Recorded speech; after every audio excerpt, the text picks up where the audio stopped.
Coming up next, The Essential Economy, Technical Talent for the Auto Industry Future, presented by MichAuto. Please welcome Glenn Stevens.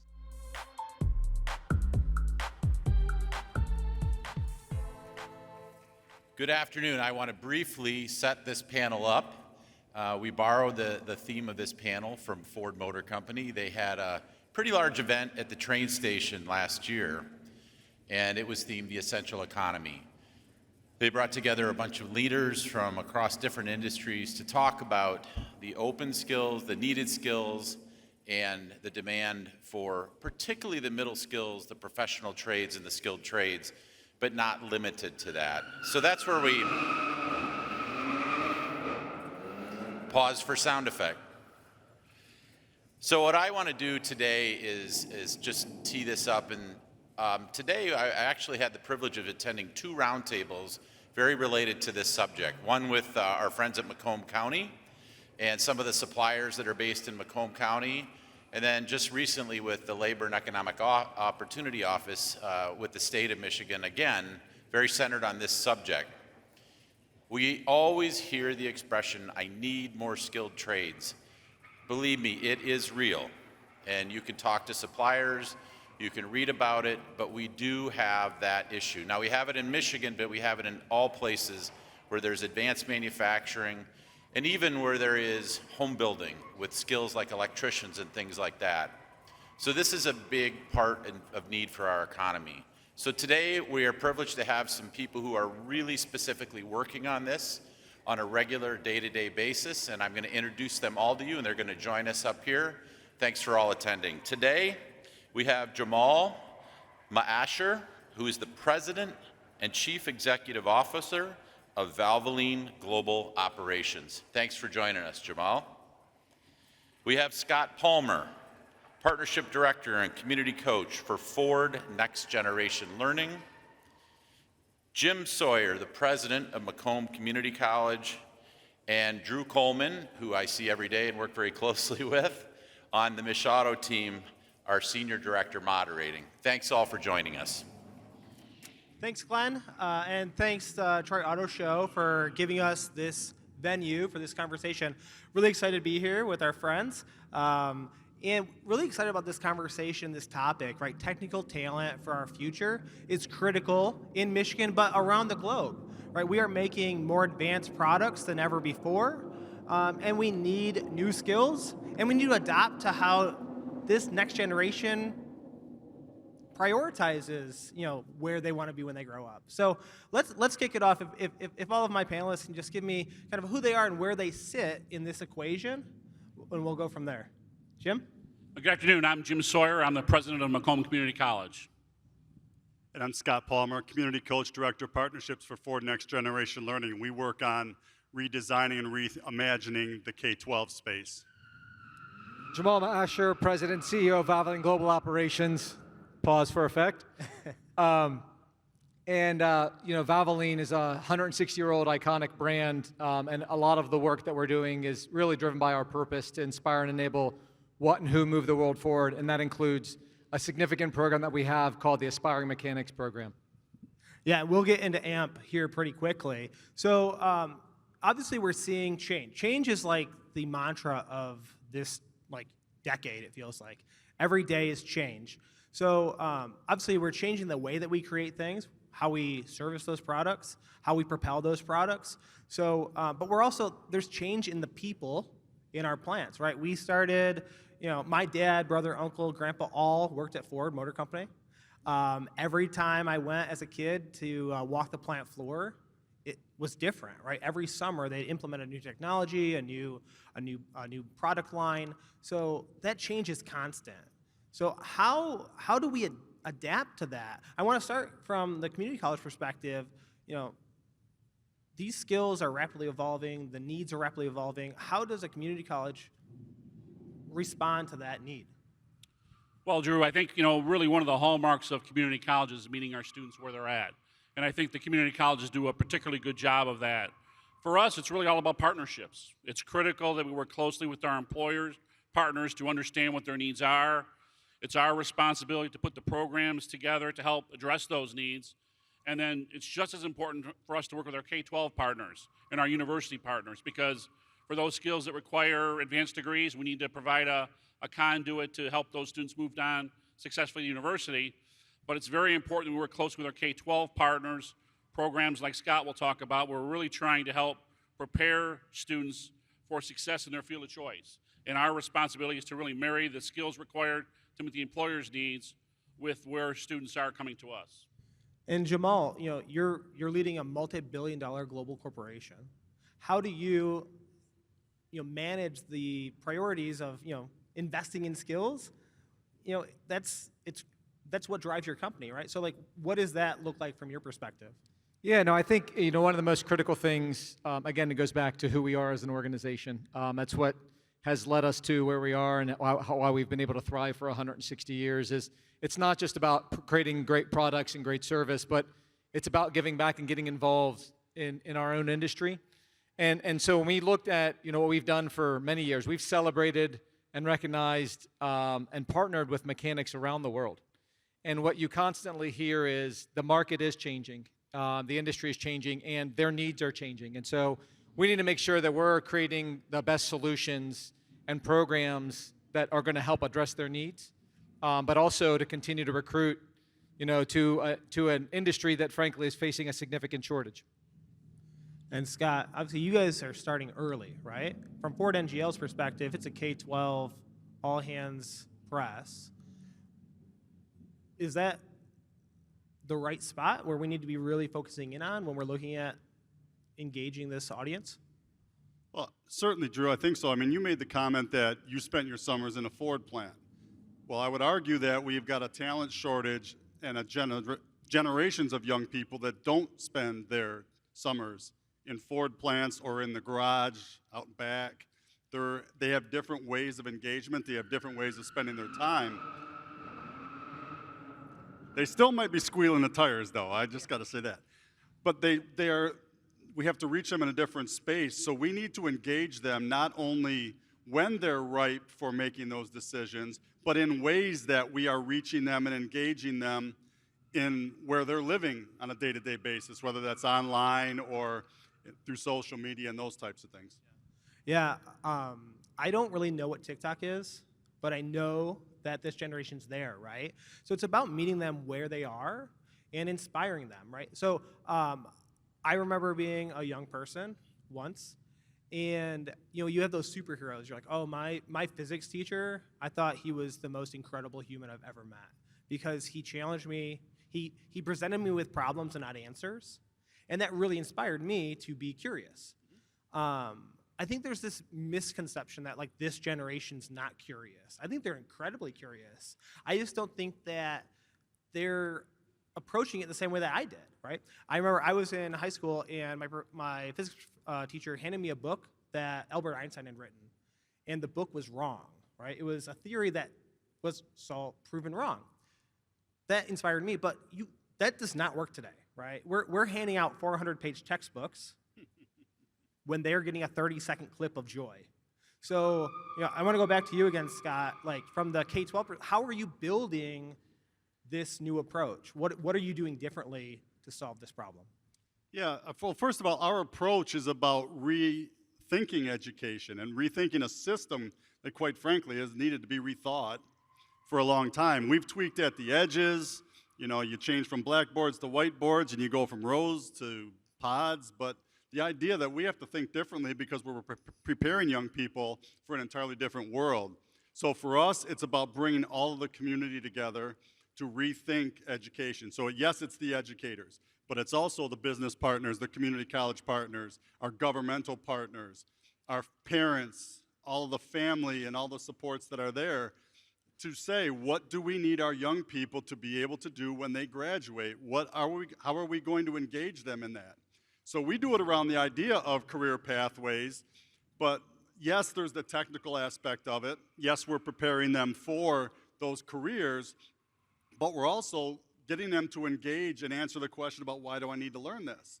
So if I'm interested in, automotive, we are putting a system in place that allows when they're in English class, yes, they're going to read Shakespeare because you just have to, but they also have the ability to read, write, and present about those types of things, and to do so with business partners and other partners coming in to show them how we might apply the things that teachers are teaching them and that they are needing to learn.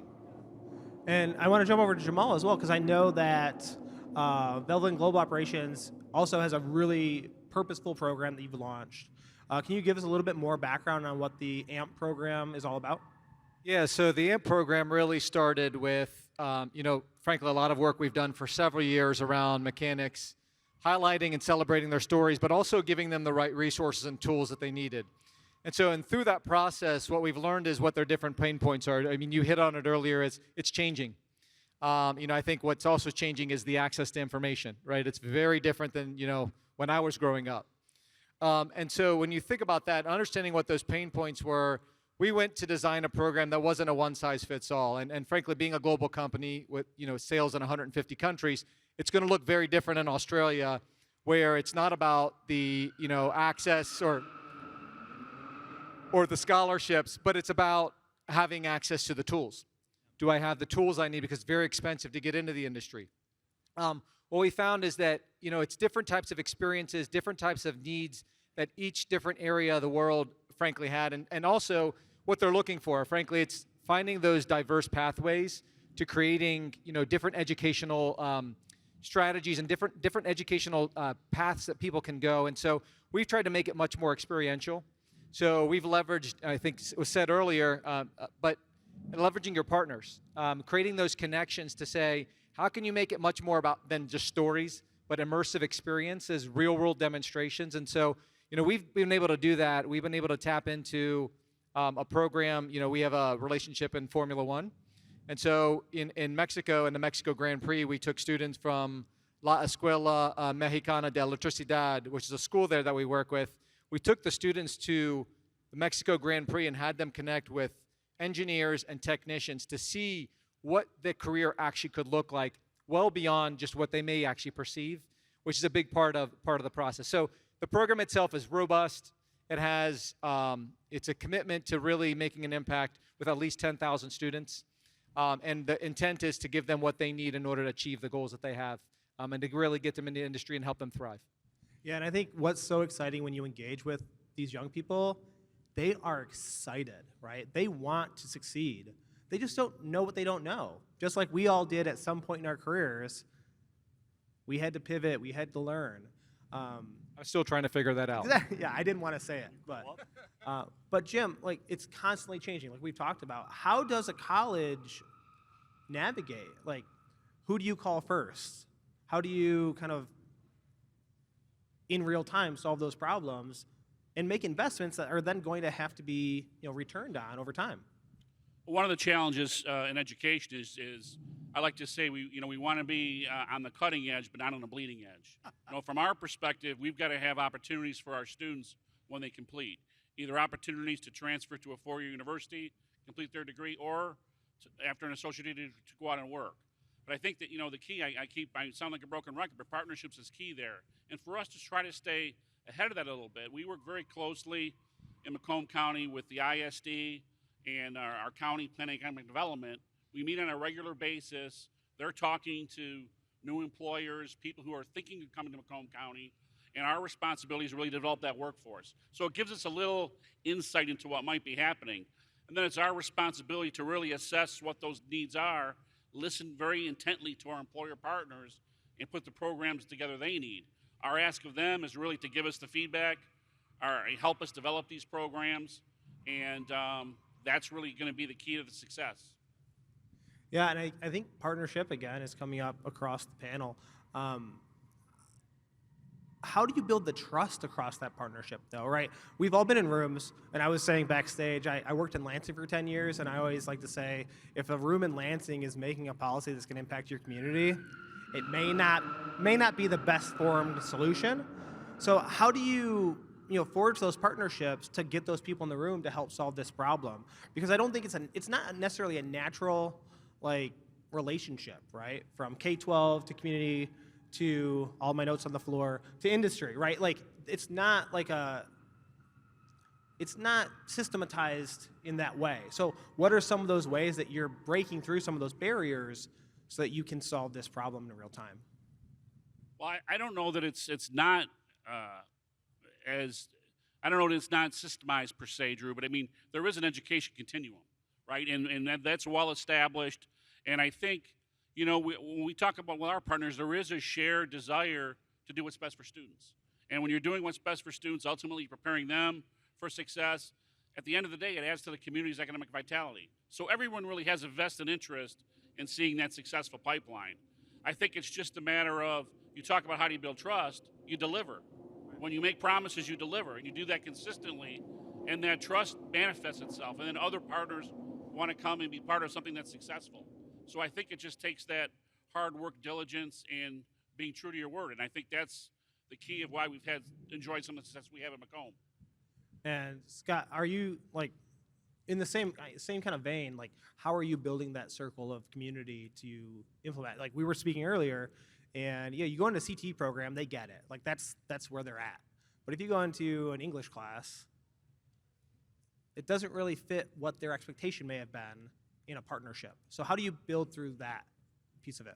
Well, I mean, I think Jim hit it. It's trust, first of all. The difference is, I think, in having to build the trust in a K-12 perspective is a bit different in that, number one, that what is the purpose of K-12 education? We could spend dissertations on that.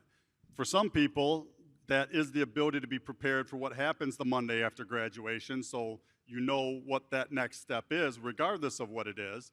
Some would say that's it. Others might say it's just a broad general education to allow you to be a good citizen, and there's all of those pieces to it. So when we come in and say that we want to make sure that our education system for all of our young people, not some, not just those in the career tech ed pathways, but all young people deserve the opportunities to be able to interact with partners, to be able to have these real world experiences, to be able to be in programming like that. All kids get those opportunities, not just those that have X, Y, and Z. It's about showing the trust is there. It's about allowing all voices to be heard. Because the other piece that happens in K-12 is we tweak at it a lot. So there's a lot of people coming in with the program, the silver bullet, telling me how to teach again in my classroom, right? Because we're always trying to improve. But bringing all voices to the table with a shared common goal. I mean, I think what we're talking about here, the goal is, regardless of how we get to that space, how we navigate it, I think we all have the same goal, as to have, whether it's our young people be successful, whether it be our society be successful, whether it's automotive or any place else, but we've got to bring everybody there and allow them to have their voice and say into how we might do that through that common vision. Yeah, and slightly different question, but in the same vein, Jamal, how does a company prioritize the pipeline piece of this? Because we always hear like, oh, we've got 20 recs open, we got to fill seats, we got to get people in our plant or our facility. But what we're talking about is like not the need today, but the need tomorrow. How do you, as a large corporation, prioritize something like that? Yeah, I mean, I think speaking a little bit to also, I think your question earlier, I think our belief in how you get partners and how you prioritize is ultimately, at the end of the day, you have to have the belief that, opening doors for emerging talent, frankly, elevates the entire sector. It's not an individual piece. It fuels innovation.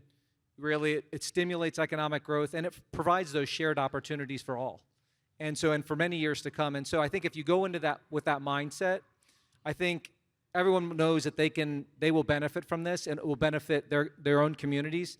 And I think that's what inspires people. And so when it comes to prioritizing the things that we want to do, you ultimately need to make sure that, are you driving an impact? So are we able to find the partners and schools that we're working with that are going to want to partner with us, share the same beliefs, but also they're seeking out to us and being able to share with us the feedback that they're looking for in order for us to be able to provide back the resources to help them be successful. And so, when we think about prioritizing, even internally in our own resources and how we want to hire, ultimately at the end of the day, the ones that are going to, we have to prioritize based on the impact that we can make. And so that's how we look at it from our view. Jim, how do we keep young people interested in a college pathway, right? There's a lot of noise out there like education, just go do something else, right? education isn't what it used to be. But we see the data, right? Like a degree goes with you throughout your life. How do we change the narrative around the value of this educational pipeline?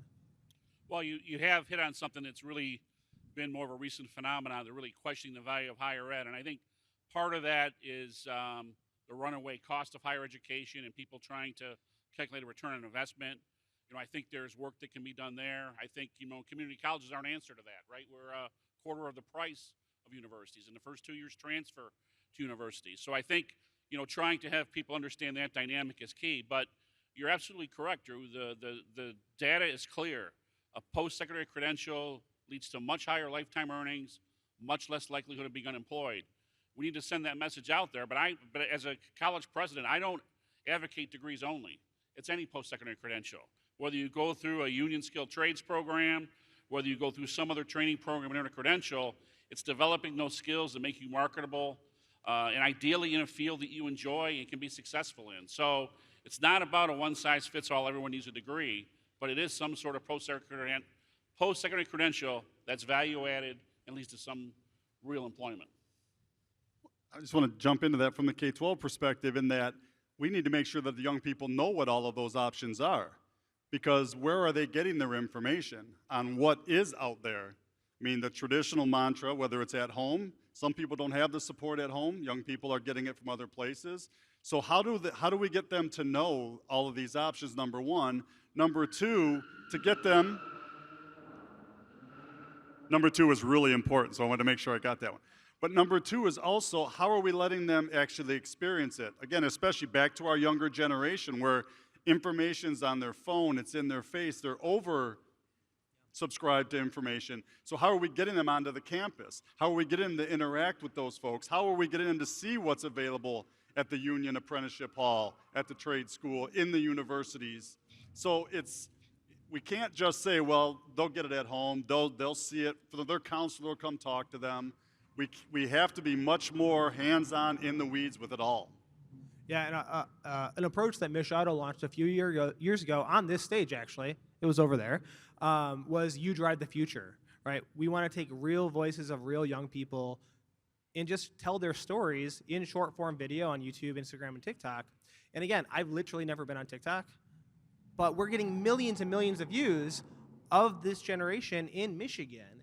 And, it goes back to that light bulb moment. It's like if they can see themselves in these opportunities, they're going to get more inquisitive, more investigative, and then they're going to pursue some of these paths. And we know we're not going to catch everybody, right?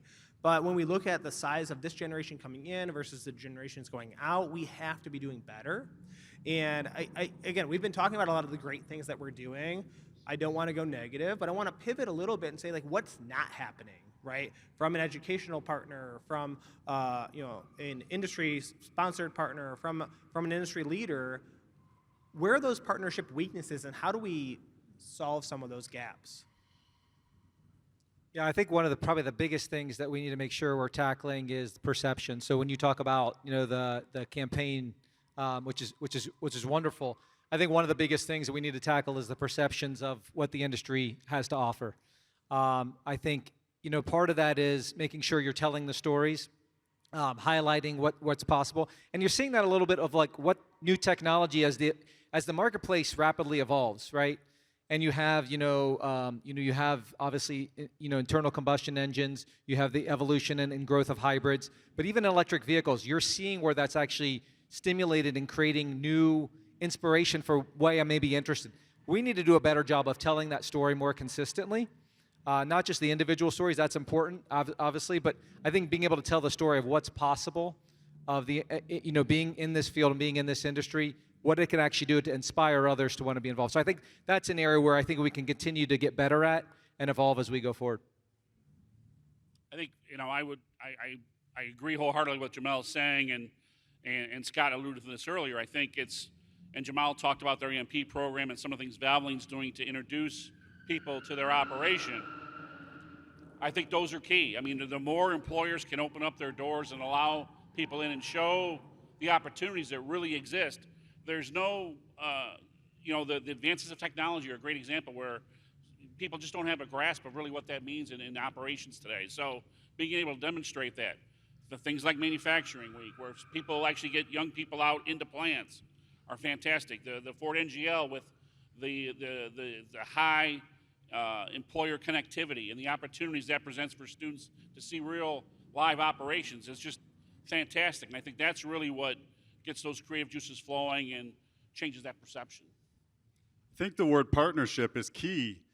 We maybe without going negative, I think there's an opportunity to continue to remember that a partnership is a win-win. You know, maybe we in education said, hey, we need a check, or we need you to come be a guest speaker, or we need this transactional event. And companies say, okay, well, that's good because we want to be a good partner in the community. It's philanthropy. It's the right thing to do. But truly, when this done well, when we are very much engaging partners like what we're hearing here with the program in Valvoline, is they are in with teachers to the point where young people don't know if that's the teacher, a second teacher in the room, or that's a person that's going to help me going forward, not just someone coming in for the day. And they're doing that because there's a return on the investment for the company partner as much as there is for the school and for the young persons that's infected and the teacher. And the other piece from the education side is we need to get our educators, not just our career tech educators, to understand the value of bringing folks from outside of the school into our classrooms, opening that door to business and community partners to be able to, in some ways, validate the lessons that we're teaching to young people. Because again, I'm the teacher, so I don't really necessarily know, but they'll certainly listen to Jamal when he comes in because, you know, he's from a corporate and he's got really cool toys, you know, and lots of fun. I'm going to clip that and actually take that, say someone actually listened to me, so thank you. Yeah, and I think it's so critical that, you know, from our perspective at MichAuto, we're like promote, retain, grow. That's our job, right? And as you're talking about educating the teachers on these new opportunities, educating the industry, we're really trying to educate our policymakers, right? We take legislators into plants and give them tours. You know, treat them like a middle schooler, and you see their eyeballs kind of light up too, because you know, we're making policy at a state level, at a federal level, at a community level, and if we're not in the space that it's impacting, I think we're missing part of the why, and we're asking our young people, like, find your why, and the why is people, right? It's about those outcomes. We were talking earlier backstage, I think Jamal, you said, you know, we don't anticipate hiring anyone direct. AMP is not for us.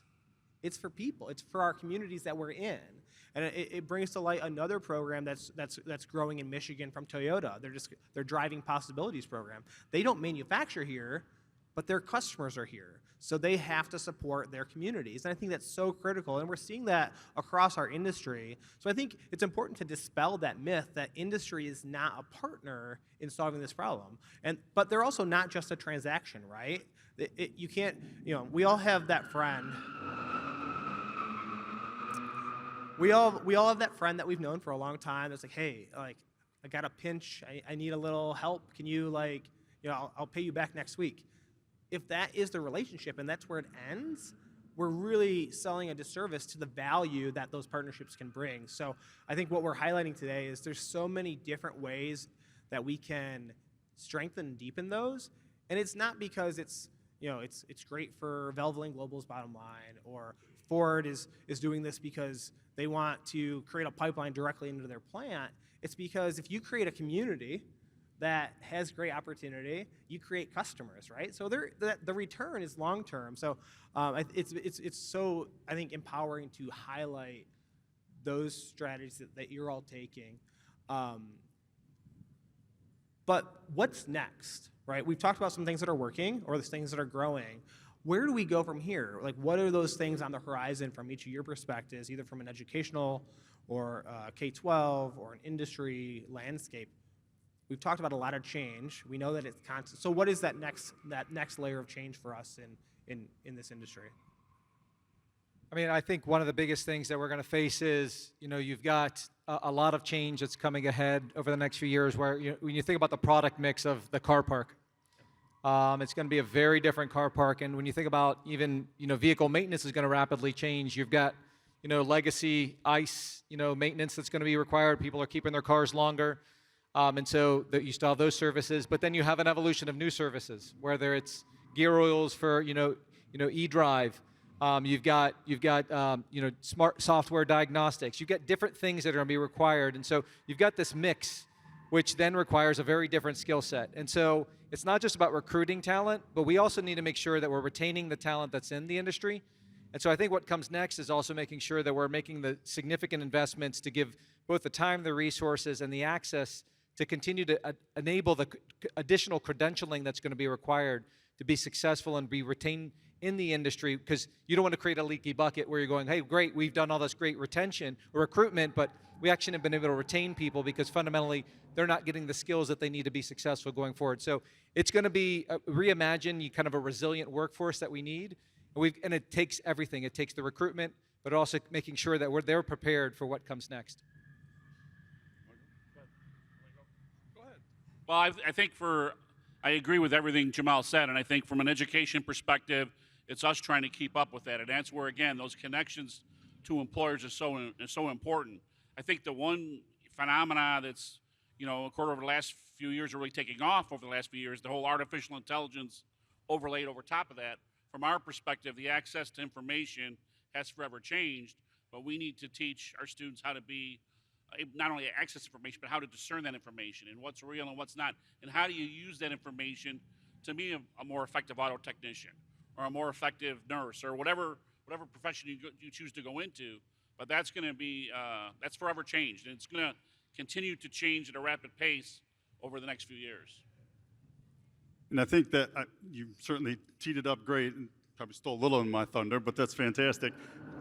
But that idea of our young people are coming in, to these schools now, and the idea that it's content memorization and regurgitation just doesn't even apply anymore. So how are we getting young people, and with the change we're talking about, even when we think about pathways and thinking about what careers are we helping young people for, with things changing so quickly, what we are wanting and what we advocate in the schools that we work with, about 650,000 young people right now in our network, we're thinking about this idea of those human-centered skills and those transferable skills. So again, we can get the technical, we can blend the technical, and as the technical changes, if we have young people that can problem solve and critically think, as opposed to memorizing digits of pi, then maybe we're going to be in a better space with a young person that can take it wherever it needs to go as things change so quickly. Yeah, we really tried to stay out of the wonky stuff on education, but I just want to highlight skills is a purposeful word, right? Because when you look at what does it take to educate someone, just knowledge, skills, and abilities. I think sometimes the layperson's oh, they don't have the right skills that we're looking for. Well, what skills are you talking about? Oh, they didn't memorize this. No, that's knowledge. Knowledge, that's old school. We get that. We know how to I think we know how to get knowledge into people. But I think going to those those transferable skills, the soft skills, I know that's something that we deal with in education, is preparing them with soft skills for the workforce. Those things are really critical because, again, people are changing. We have to meet them where they are, but there still has to be an expectation of some level of kind of competency. I think, the workplace skills are obviously important to be able to communicate, critically think, but learning how to learn. At the end of the day, we need to teach students to learn how to learn, because lifelong learning is a reality. And the more we can teach them to have that skill set, the better they'll be prepared for the ever-changing future. And Jim, you brought up an acronym, AI. We avoided it for most of the conversation, but I'm sure literally every panel's talked about it, so I do want to spend just 2 minutes. How is AI impacting your piece of the puzzle? And we'll just go down the line. Well, for us, it impacts us from a teaching and learning perspective tremendously. It's how students access information, how they use information. Academic dishonesty comes into play. It changes the role of teachers and how they pull together lesson plans. But there's also, frankly, a operational impact on the college and how we do our business. And we've basically broken it into 3 pillars. We've got a focus on the policy aspect of AI and how we'll apply it to college. We've got to focus on literacy. And we've got to focus on teaching and learning. And we'll blend those 3 together to really have a comprehensive strategy, recognizing what we decide today is going to change tomorrow. and I won't pretend because I'm not in the K-12 space anymore. I'm working with the K-12 space, but my observation and coaching them through it, I think is like any other kind of earth-shattering change like this. It's getting all stakeholders in there to realize that we have to do business differently and acknowledging that in an industry sector that's prided itself on standardization for quite a long time. We're really talking about the opposite of that, and we're talking more about innovation and thinking differently. And the idea that our young people are coming at different paces and from different places, and there's a different level of comfort in our young people now with the technology than there probably is in the older folks that are teaching in the classrooms. And so acknowledging that through lifelong learning and upskilling our teaching staff, quite frankly, for a generation of young people that are more comfortable with the technology than those in front of the classroom.